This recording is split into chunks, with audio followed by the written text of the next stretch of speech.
We are live. Already? Yes.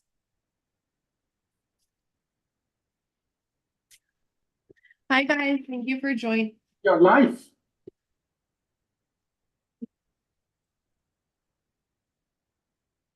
Okay. Hi guys, thank you for joining. This is Essence of Science, and today we're talking about everyday science and how magnets work. I'm Amanda Armagost.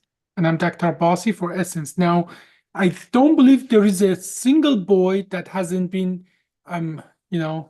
fascinated with magnets.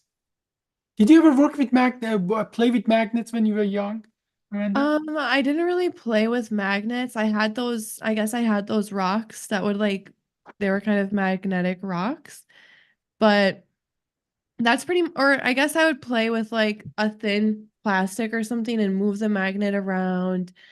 And we also had these plastic blocks that were magnetic on the corners at my daycare, and we would build houses out of those blocks. But that's pretty much the extent of my magnet playing. Yeah, and those rocks that you were talking about is actually how we discovered magnets. In the ancient time, even they knew there are certain rocks that they repel each other or they attract each other.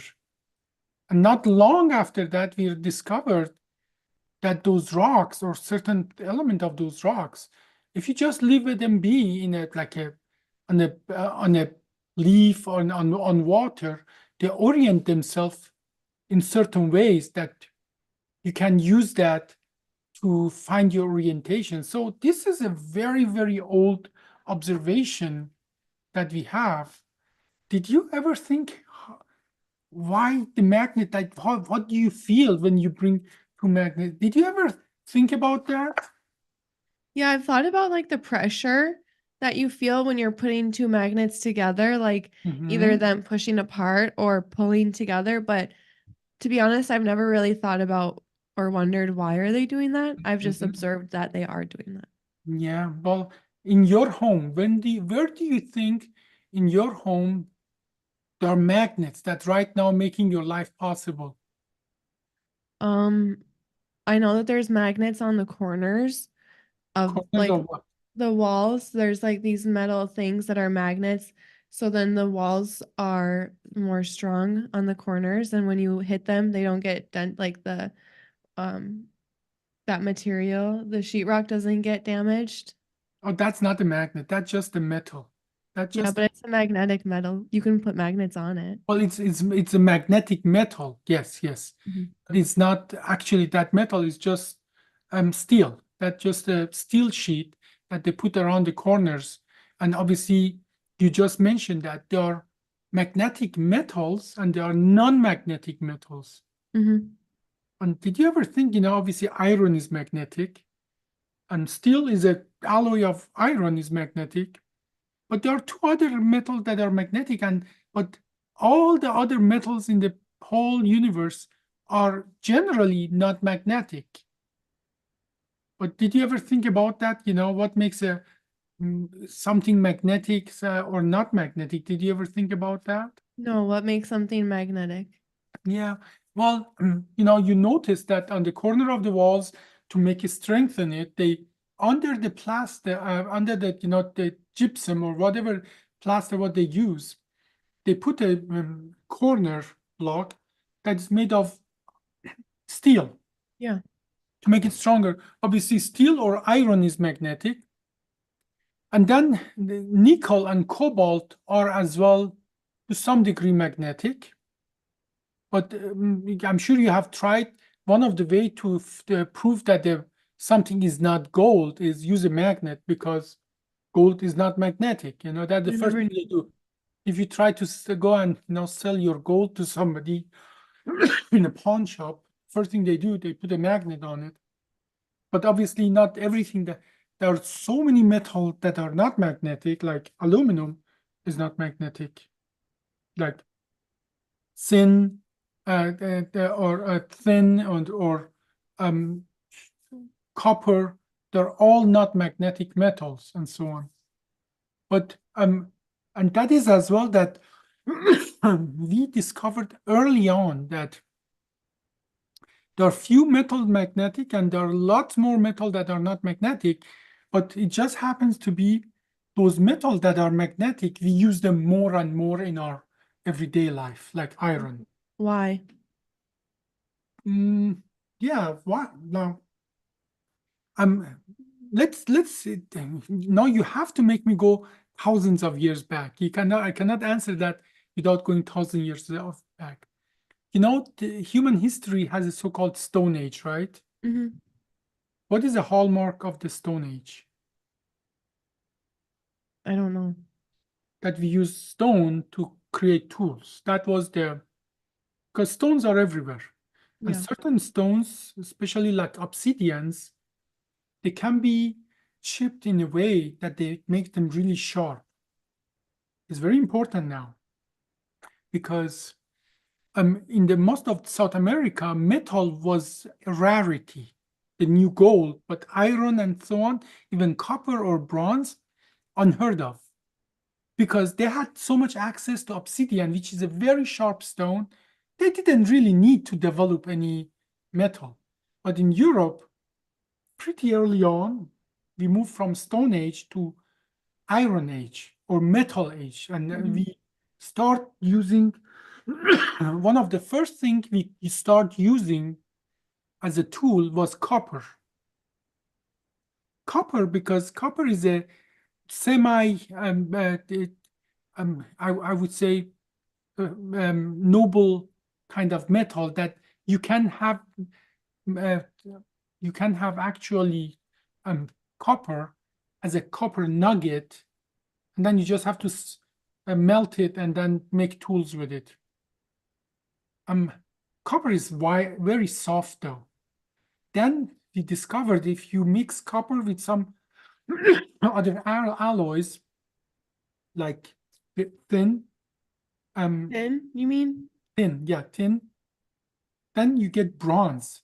And then we have the Bronze Age. Mm-hmm. Have you heard of the Bronze Age? Yeah. Where we have a metal that is actually pretty hard. Bronze is so much harder than copper. Didn't they use it for their gear, their fighting gear? Yes, that's exactly what they use. That in most of Egypt, they used a copper sword. And then somewhere times about 5,000 years ago, we discovered, or they discovered, that there is an army you cannot fight against because they have swords that they cut through your swords like butter. Mm. And then we discovered those people are using iron sword made of iron. And then even better, then they developed the so-called Damascus sword or Damascus iron, where they have it mixed with carbon, then becomes steel, which is much, much harder. Iron itself is not a very sharp metal. Where are they finding these metals? Very interesting you ask that. The first time that we had iron was actually a remnant of the asteroids because most of asteroids are made of iron. Okay. Either made of asteroids or made of either iron or ice. But if they are made of ice, by the time they enter the atmosphere, they're just Tiny. they're gone. They don't make it through the atmosphere. But those that make it through our atmosphere are made of solid iron. So the first sword made out of remnant of asteroid, and that was so valuable. It was so hard to make for a long, long time. Okay, but even at that time, we knew there are these minerals, these stones, these rocks that are magnetic. Long, long later, we discovered the reason they are magnetic is because they have a lot of iron in them, and the iron is locked in the rock in a certain orientation that the magnetic kind of force is fixed there. Now, the problem with regular iron is that because the molecules are in a metallic, they're so-called metallic bound, they're free, meaning each atom of iron is magnetic by itself. But if you align many of them in one direction, then you have a magnet, meaning more of the atom spin in certain way that they have direction to their north and south pole, magnetic north and south. And literally, in a regular iron, is they can just move around and they cancel each other. So if there's more atoms, does that make the magnet stronger? Absolutely. If you have more atom and more atom that are oriented along each other, and that is what the supermagnets are. The supermagnet, they lock the, they lock each atom in a way that they're all looking in one way. Like, imagine you have 1,000 people that are pushing in one direction, okay? Mhm. They're so much stronger. Now, you reorganize these 1,000 people, and for example, in a room or on multiple ropes, that they're pushing in different direction. They cancel each other out.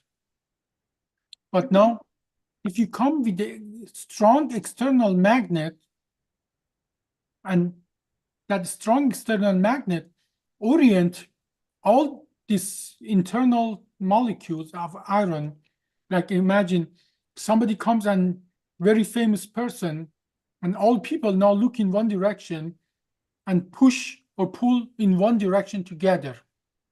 Then their force is magnified. They're much more stronger than each person push and pulls in different direction. And that's what the strong magnet is. How do we lock all those individual people that they don't just turn around and push in different direction? Okay, that is what makes a strong magnet. Okay. Can you break down the word magnet? Break down the word magnet, where it's come from. Yeah, like mag, what is it? Because I'm thinking magnify. Does magnify have anything to do with magnetic? I honestly don't know. We should actually Google it right now. What the origin of the word magnet is. While you're doing that, while you're Googling it, what Mm. is like when you think of a magnet, like you have a souvenir magnet, the back, the magnetic part, or I don't know if it's the magnetic part. What looks like the magnetic part is always this black, thin kind of, it feels like plastic. Obviously, I know it's not plastic. What is that? No, I'm sorry. I'm just looking the word magnet. It says it's come from the Latin word of push stone or something like that. I think originally the kind of stone that had this property were Okay. called that way. So it says a piece of iron or ore, alloy, or other material that has, this kind of the Latin come from lodestone, a stone or a pebble or something that provide, it had some pushing or pulling properties. From when? What year was that? Oh, it says it's the old Latin, so Doesn't probably thousands of years old. That is, before or after the pyramids, do you think? I think that's after the pyramids. I think, in the time they built the pyramids, they didn't have iron tools. They have Okay. iron technology. So this must be much, much after that. Okay. Okay.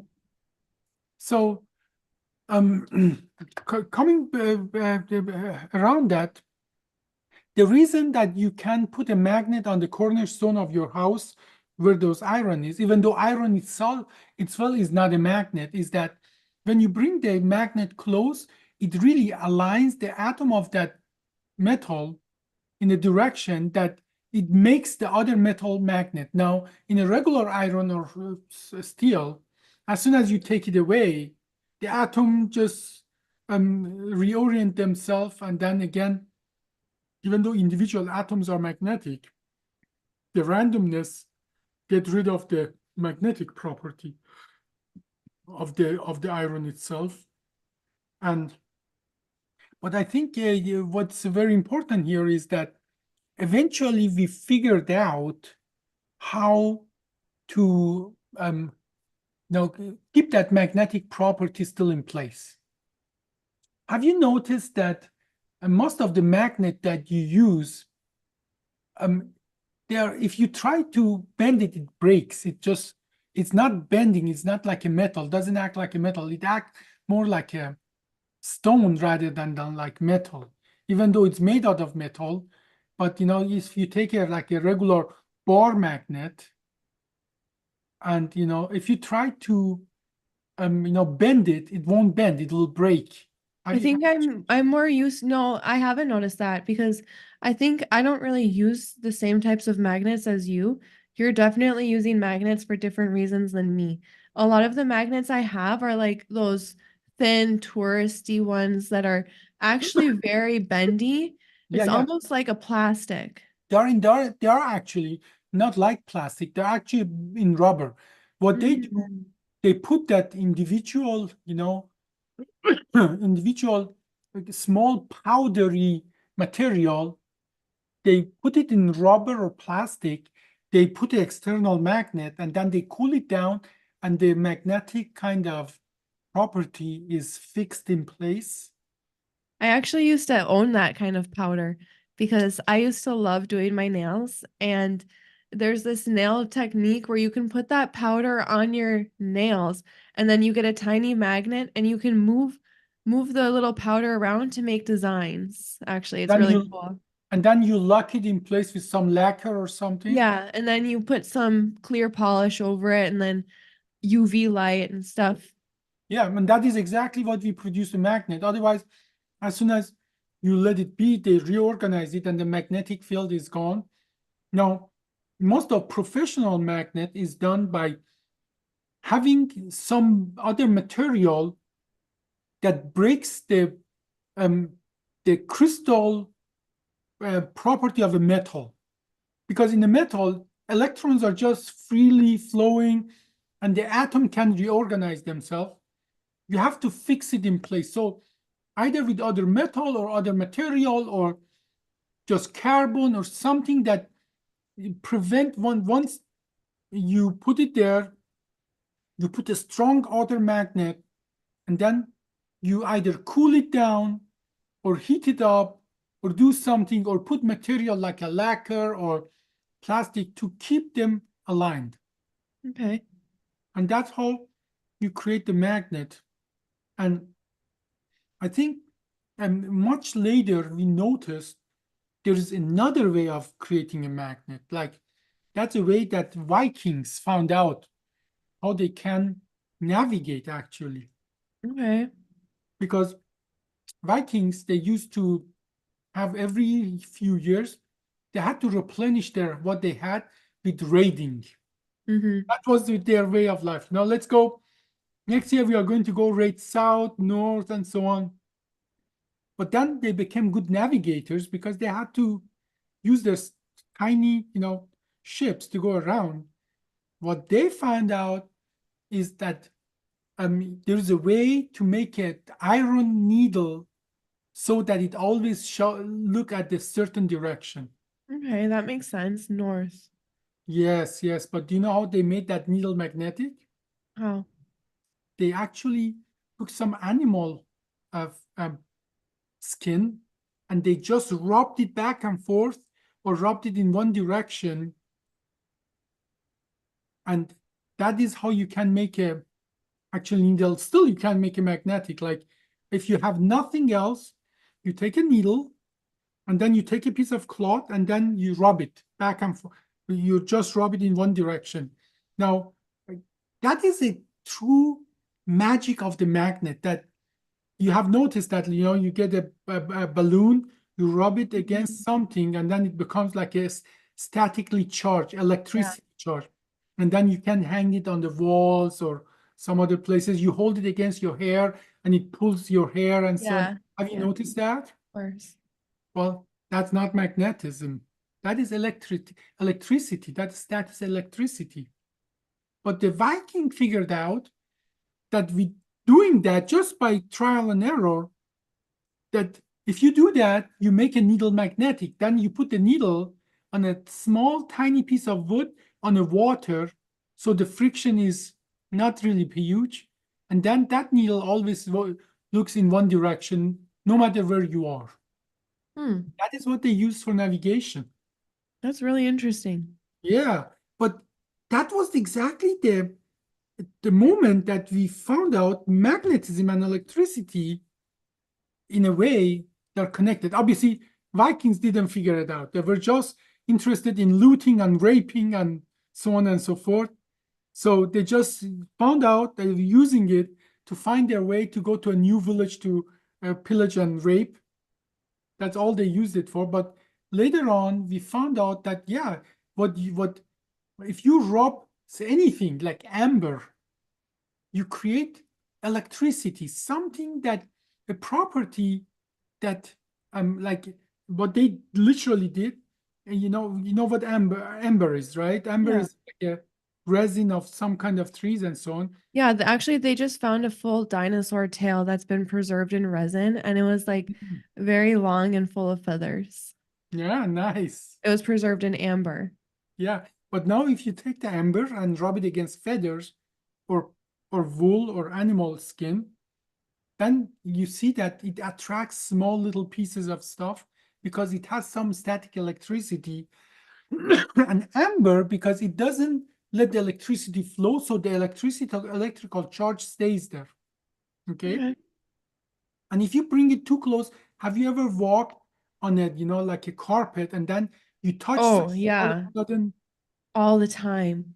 yeah. Actually, when I was little, my sister and I used to turn off all the lights and shuffle around on the carpet so then we could see like the electricity sparks. And then it's sometimes even better.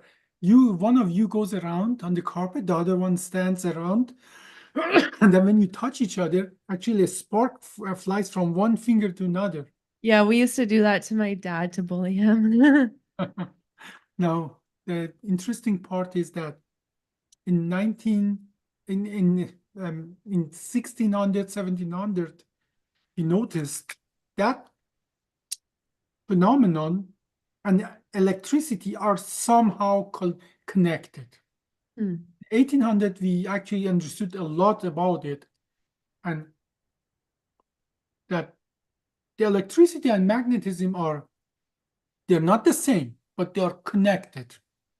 Okay. You can create with electricity. If you put it in a coil, you can make that coil behave like a magnet, even though if that coil is made of copper, a metal that's not magnetic.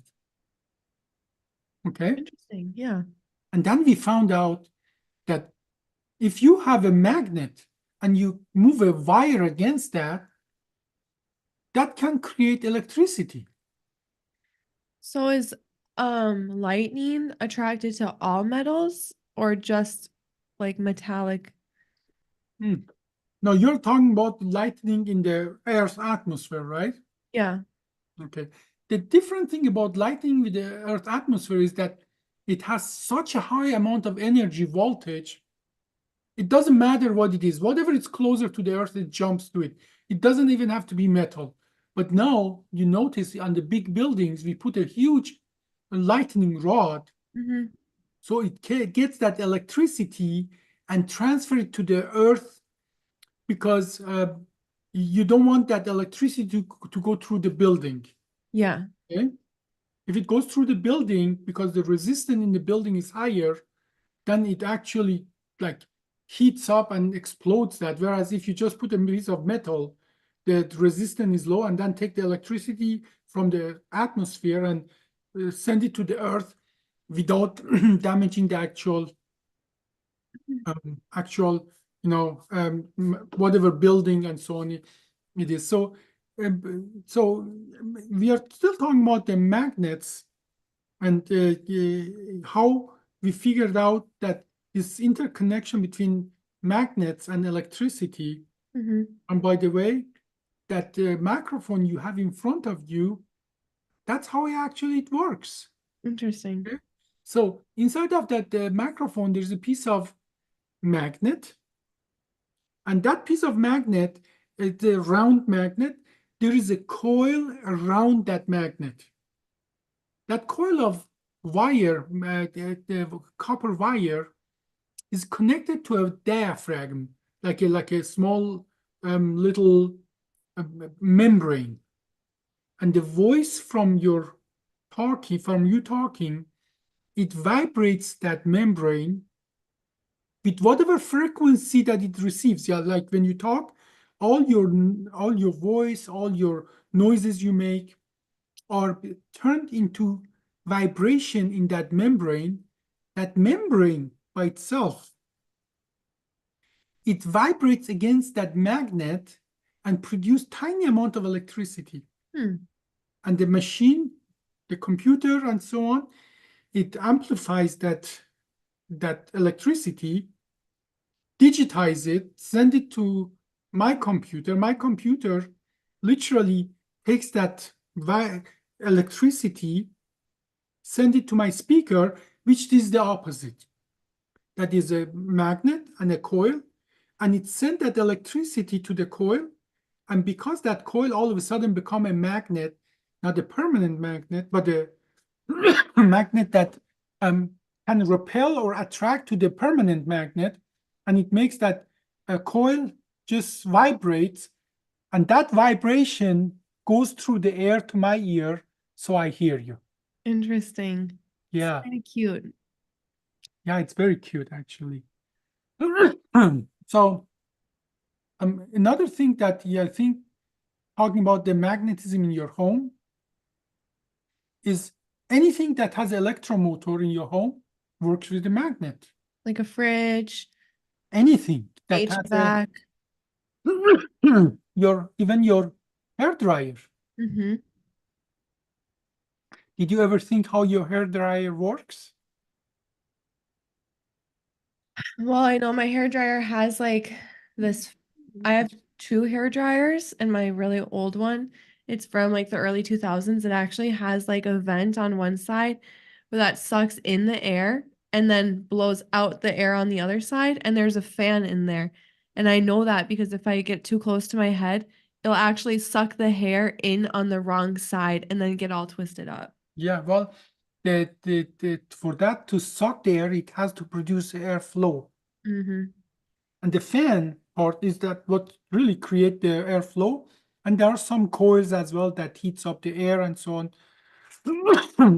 But main part of that hair dryer is that it's something like a fan that turns around.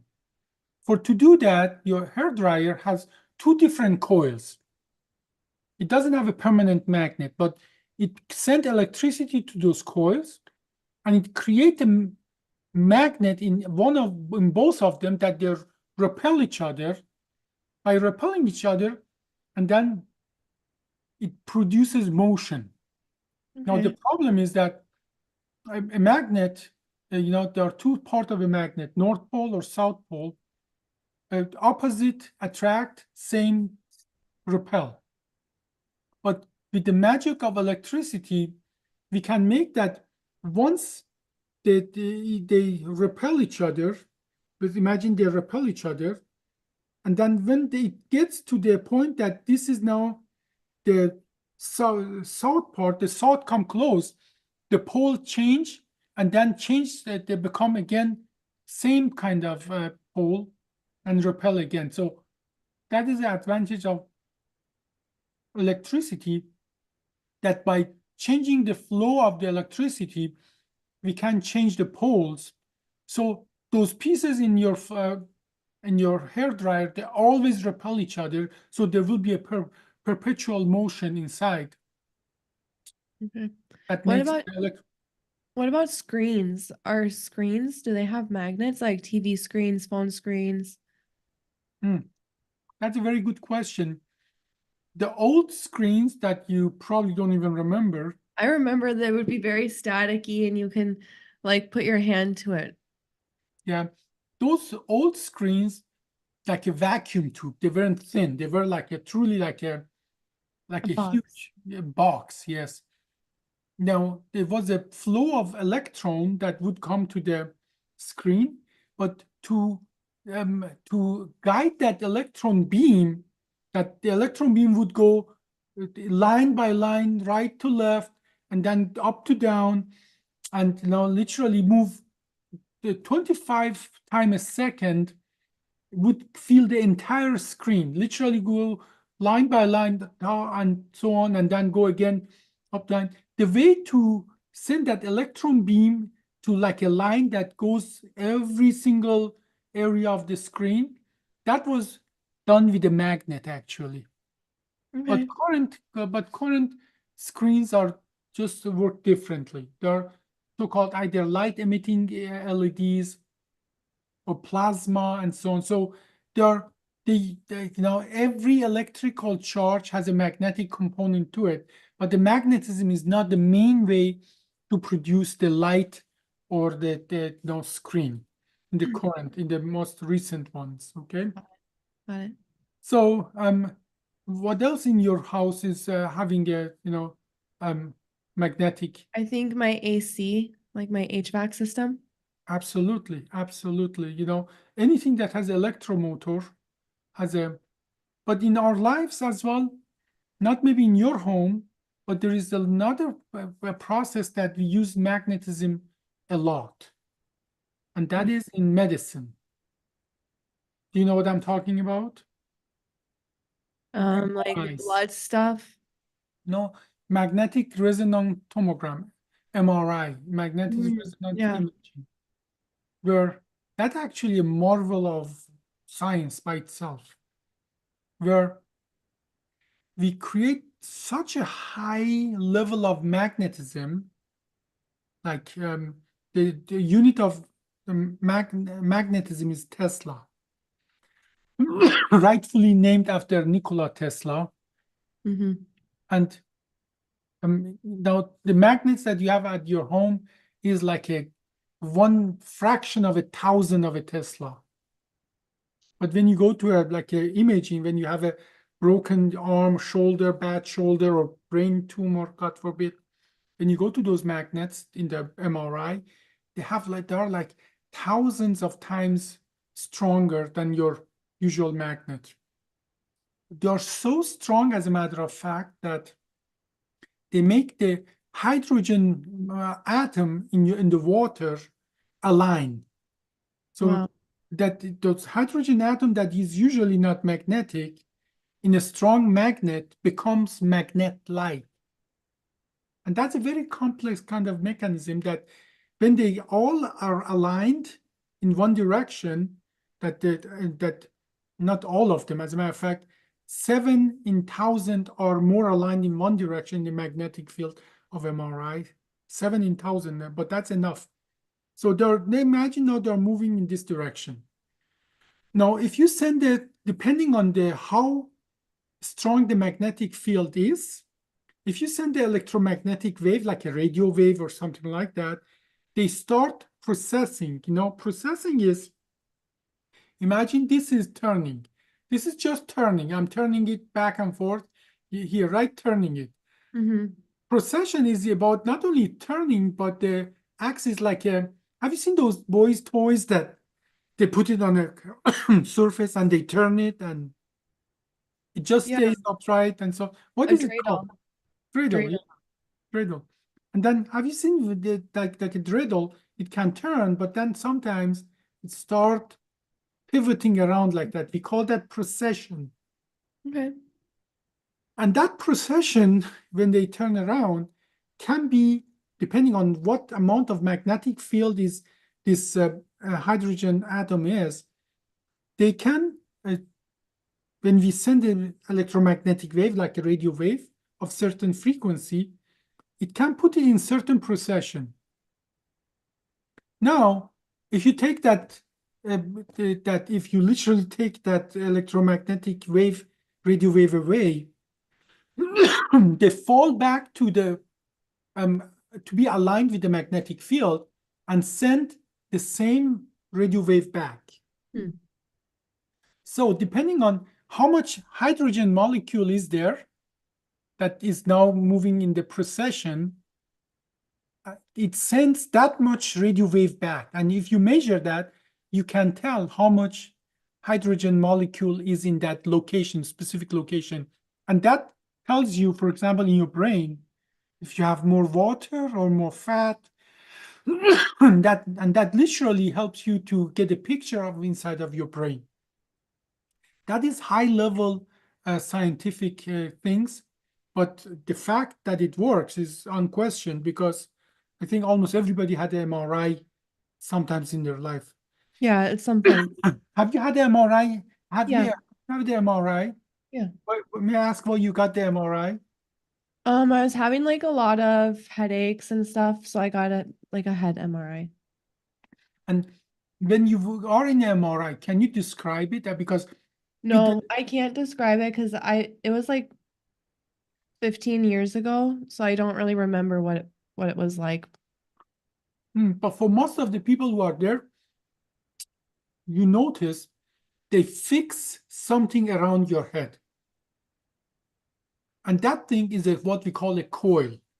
Okay. That is literally a coil, a wire that goes around your head. It gives that electromagnetic wave and it measures it back when it comes back. And most of people know as well, then you go into inside of almost like a tunnel. Yeah. MRIs are made. And that tunnel is made outside of that tunnel. There are lots of coils of more wires, and that's something important there.